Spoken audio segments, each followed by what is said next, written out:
Okay, so huge huge welcome to Bill Jenkins, who's kindly agreed to join us today. Many of us have known Bill now for some years and have enjoyed following his work. He has, as we've just been hearing, recently published a book with EUP called Evolution Before Darwin, available from all good booksellers. He's currently a research fellow at the University of St Andrews, working on the natural philosophy strand of the After the Enlightenment project with the School of History. He says that his main research interest currently is late 18th and early 19th century Scotland, science in Scotland. But he's currently working on the career of the natural philosopher and scientific author and editor David Brewster. So we're delighted that he's able to come and talk to the Centre for HPSTM this morning. And I'm just going to give you the title of his talk before he gets going: Religion and Science Between Enlightenment and Disruption, David Brewster's Evangelical Natural Theology. Thank you very much, Ben, for that very eloquent introduction. Yes, so Ben has introduced me, so I'm now going to introduce Sir David Brewster, who's the main subject of my talk. Brewster, as most of you might know, was a fairly major figure in natural philosophy in the 19th century. However, he never actually held a university chair. He supported himself largely through his editorial and authorial activities, writing popular science books, editing journals and magazines, and also the Edinburgh Encyclopedia. Later on in his career, he actually did become the principal of first St Andrews University and then the University of Edinburgh. But for most of his career, his science was really done in his spare time, effectively, although he did make major contributions, particularly to the field of optics. He was also, as well as being a noted natural philosopher, he was also a very devout evangelical Christian.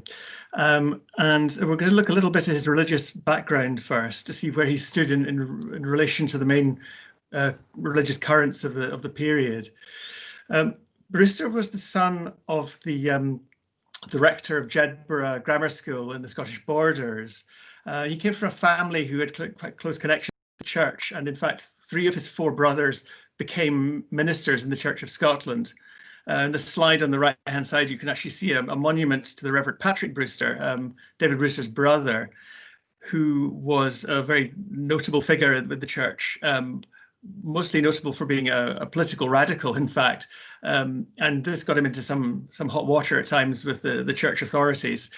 However, Brewster and his other brother were more sort of less radical and more sort of moderate Whig in their political views. Brewster himself actually trained for the ministry. He was licensed to preach in 1804, but he never actually became a minister, and instead making a living from his publishing activities. However, he was a close friend of several leading evangelicals, including Andrew Thompson, who was effectively the leader of the evangelical party within the Church of Scotland until his death in 1831, and also Thomas Chalmers, who sort of took up the reins of the evangelical party after that and led them into the disruption of 1843, which we'll hear a little more about later on. He was part of an important group of evangelical scientists, or scientific evangelicals. I've used both terms here because some of these individuals were scientists who were also evangelicals, and some of them were evangelical ministers who had scientific interests. David Brewster is a good example of the first, of course, because he was never actually a minister, but he was very closely associated with the evangelical party. But John Fleming, who was a natural historian, was really both. He was a Church of Scotland minister, but also very well known as a natural historian. Thomas Chalmers was an example of the opposite situation, where he was a minister who had interests in science and wrote about science. So I mentioned the evangelical party. During this period, there was a kind of growing conflict, which had actually been going on since the previous century, between the evangelical party in the Church of Scotland and the moderate party. The Moderate Party had largely controlled the church, dominated the church, really from the last decades of the previous century. There were a variety of issues which divided the two parties. But the key one we're going to look at here, the one of most interest to us here anyway, is the one of pluralities. Not the most important of the issues that divided them, but certainly important in this context. Now, what I mean by pluralities is the idea that ministers could hold other positions in addition to their church. In this case, we're mostly talking about university chairs. So the Moderate Party were completely happy with the idea that ministers could also be professors at the university. Evangelicals were not so happy with this idea. They believed that ministers should really stick to ministering and looking after the needs of their congregations, and they shouldn't split their time between that and doing other jobs as well. So this issue wasn't the major issue area of conflict between them. The most important issue was the one of lay patronage of ministers, and ministers being appointed to livings on the say-so of local bigwigs, local landowners. And this was actually the issue that led to the disruption of 1843, when the Evangelical Party split away from the Church of Scotland to become the Free Church. At the disruption, Brewster went with the Evangelicals and became an elder, in fact, of the Free Church. And in fact, he was actually present at the event of the disruption itself when the Evangelicals left the General Assembly of the Church of Scotland and went off to form their own assembly.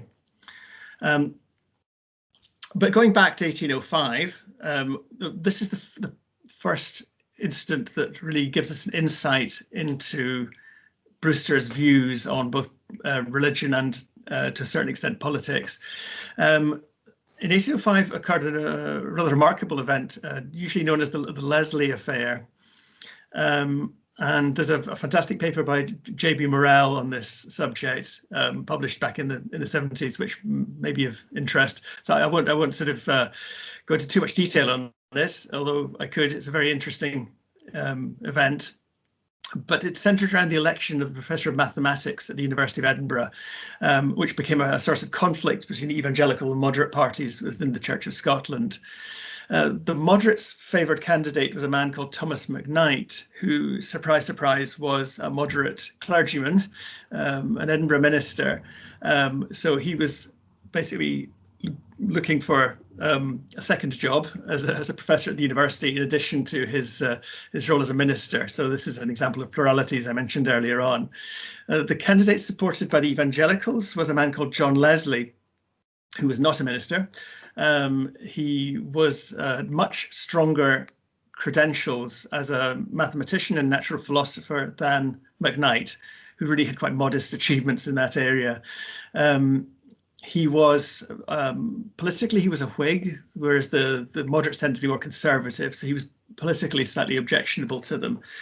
He was from quite a modest background. His father, in fact, was a joiner and cabinet maker, and he'd managed to rise up by his own talents. So Leslie was supported by the what I'm calling the Whig literati of Edinburgh, in particular Dougal Stewart and John Playfair, who were both professors at the university. Dougal Stewart of moral philosophy, John Playfair of natural philosophy. They were both also of a similar political complexion to Leslie.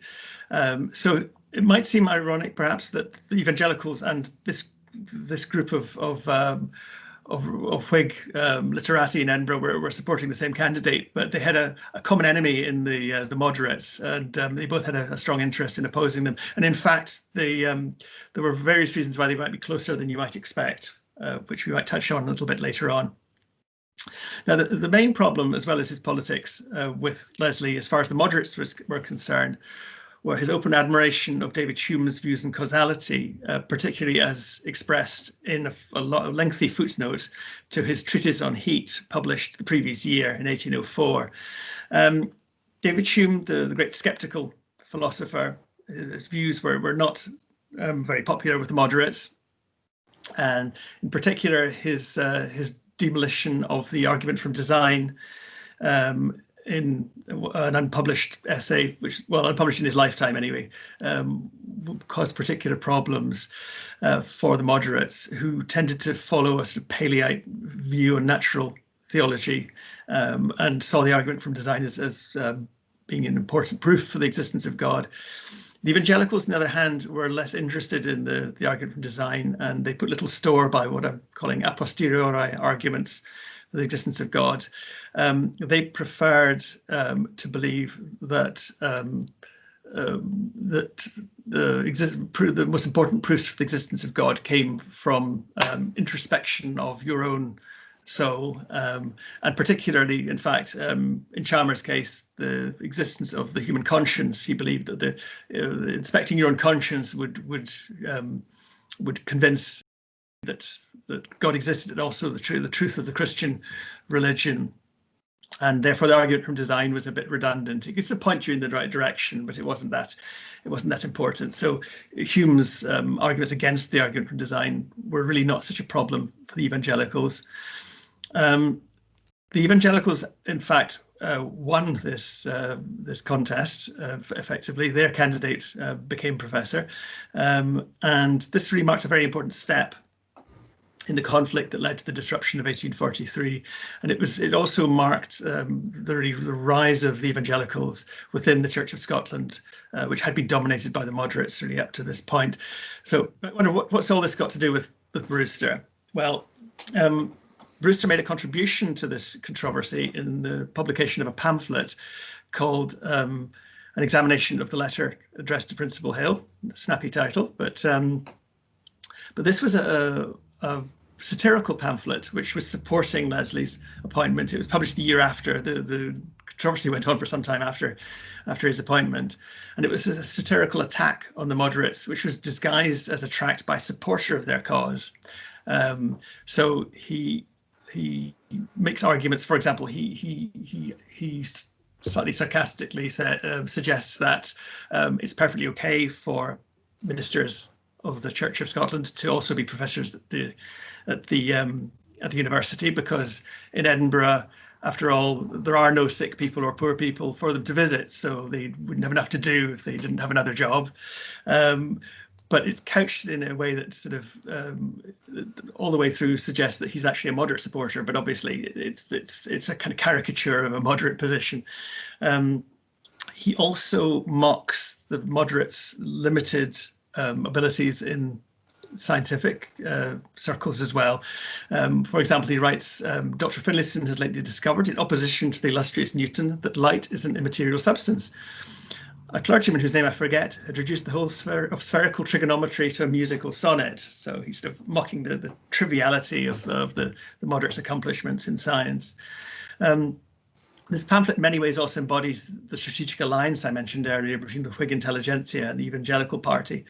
Both of them were interested in preventing what they saw as a moderate takeover of the Scottish universities, or an attempt to put their own people in university chairs at the Scottish universities.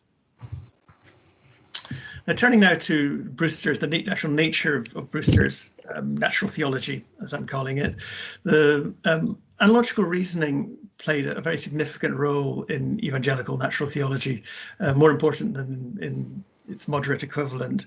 And what I mean by analogical reasoning is not the argument from design, which makes an analogy between a mechanism created by humans and the universe created by God, seeing the universe as just a more complicated mechanism, and therefore a mechanism that needs to have a maker.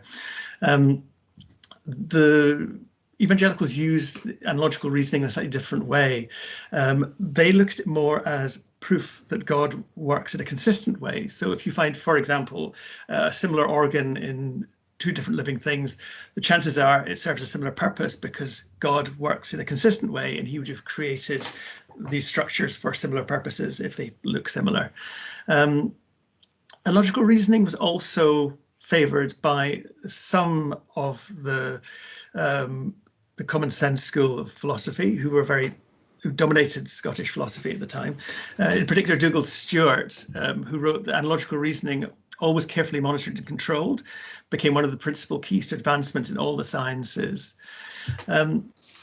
And many of the evangelical scientists that I mentioned earlier on were educated at the University of Edinburgh and would have been familiar with Douglas Stewart's ideas. Brewster in particular was very influenced by him. One example from Brewster's own work comes from More Worlds Than One of his more popular productions. He tends to use analogical reasoning more in his popular theorizing than in his optics.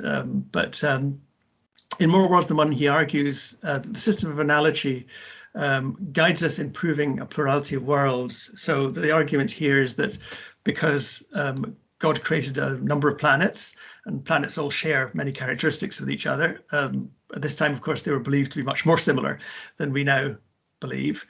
They must have been created for the same purpose, and that is as a home for intelligent life. And therefore, he argues in his book that all the planets of the solar system, and also any planets that exist outside the solar system, are inhabited by intelligent beings. The final quote on this slide, which is a little long, but I think worth quoting in full, really shows very clearly the relationship between science and religion in Brewster's thinking. He writes, and he's talking here about biological, what we now think of as the biological sciences, natural history. He writes, when we trace the almost invisible germ of life through the ever-varying developments till it attains the elaborate perfection of its nature, and when we witness the transmutation of the same individual into a new form of being and recognize in this wonderful metamorphosis the rehearsal of that glorious renovation which awaits our own disintegrated frame. So here he's making a direct analogy between the changes which occur in living organisms, the metamorphosis of insects, for example, and our own metamorphosis from our kind of current earthly form to our form in the life to come. He sees this also as an analogy of both the natural world is God's work and also the spiritual world is also God's work, and you can draw analogies between those two because God is consistent in his ways of working. I'm going to touch a little bit on Isaac Newton here, and who was a hero, a sort of cultural hero to the evangelicals, as indeed he was to many natural philosophers and natural historians of the time. But the evangelicals had quite a sort of distinctive take on Newton. Brewster himself wrote not one but two biographies of Newton. This is the title page of the earlier of the two, the 1831 Life of Sir Isaac Newton. They favoured what they saw as Newton's voluntarist opinions. Now, whether Newton was actually a voluntarist or not, I know is now debated, but he was certainly seen as such by Brewster. They favoured his voluntarist views over the intellectualism of Leibniz and Paley's Anglican natural theology. Now, what I mean by voluntarism here is an emphasis on God's omnipotence and the fact that God's will transcends rationality, transcends human morality. So God is not constrained by pre-existing laws of nature or moral codes. So while Leibniz believed that God would have created the best possible world and was therefore constrained by a considerable possibility by laws of nature and rationality in what he could do, the evangelicals believed that he was unconstrained, and therefore morality is an expression of God's will, and that as is rationality, and that if God had wanted to make 2 + 2 = 5, he could have done so. Newton expressed his views in this area most clearly in the queries which he appended to the edition of his Optics, where he writes in one of the queries that God is a powerful living agent who, being in all places, is more able by his will to move the bodies within his boundless uniform sensorium and thereby to form and reform the parts of the universe than we are by our will to move the parts of our own bodies. So I don't want to get too much into what a sensorium is here, but the idea is that God can exert his will directly in any part of the universe to change the laws of nature, to move objects in space in a completely unconstrained way, is certainly how it was interpreted. Chalmers joined Brewster in his enthusiasm for Newton's ideas, and he wrote that we see in the theology of Newton the very spirit and principle which gave all its stability and all its sureness to the philosophy of Newton. At this time, obviously, the unconventional nature of Newton's own theological views were not as apparent as they are through the work of later scholars. But certainly the evangelicals believed very strongly that his theology and his scientific discoveries went very much hand in hand. I'm going to move on a little bit to the period around the disruption and look a little bit at some of the kind of issues which tended to divide the evangelicals from other strands of opinion in this period. In the earlier decades of the 19th century, there was a sense, certainly among evangelicals, and you see this in many of the articles on science in evangelical journals in the period, that many of the contradictions between science and theology had been overcome. A good example of this is in geology, where there had been seen as a contradiction between certain geological theories, particularly James Hutton's views, which seemed to suggest the universe was eternal, and caused a variety of theological problems. These have been overcome in the rise of catastrophism in particular. And one way in which the biblical account could be reconciled with the catastrophist model of the history of the earth was through what was known as the gap theory, or can be called the gap theory. This was promoted by Thomas Chalmers, although in fact William Buckland had also suggested the idea sometime before. And this was the notion that there was a very long space of time between the creation of the earth and the creation of man, which was passed over in the Bible because it wasn't really relevant to the story that Moses was trying to tell. Moses being considered to be the author of the early books of the Bible at this period, and that in fact into this period you could insert the dinosaurs and the various catastrophes of the catastrophist theory. So there was no real contradiction between the biblical account and the current scientific theories as far as the evangelicals were concerned. However, the rise of ideas of progressive development towards the middle of the century provided a real problem to the evangelicals, as it conflicted very strongly with the doctrine of the fall and Christ's atonement. So if the universe is progressing, things are getting better and better, then this clearly is in contradiction with the idea of the fall, which suggests that actually the earth is in a state of corruption since the fall and sin, and that the material world has also participated in this the moral corruption of man. And if this is not the case, if the universe has this progressive tendency built into it, of course this makes Christ's atonement seem unnecessary. This renovation of the world seemed unnecessary. One of the key manifestations of this progressive development was a book called Vestiges of the Natural History of Creation, written anonymously by the publisher, Robert Chambers, which Brewster described in a review as having a fair chance of poisoning the foundations of science and sapping the foundations of religion.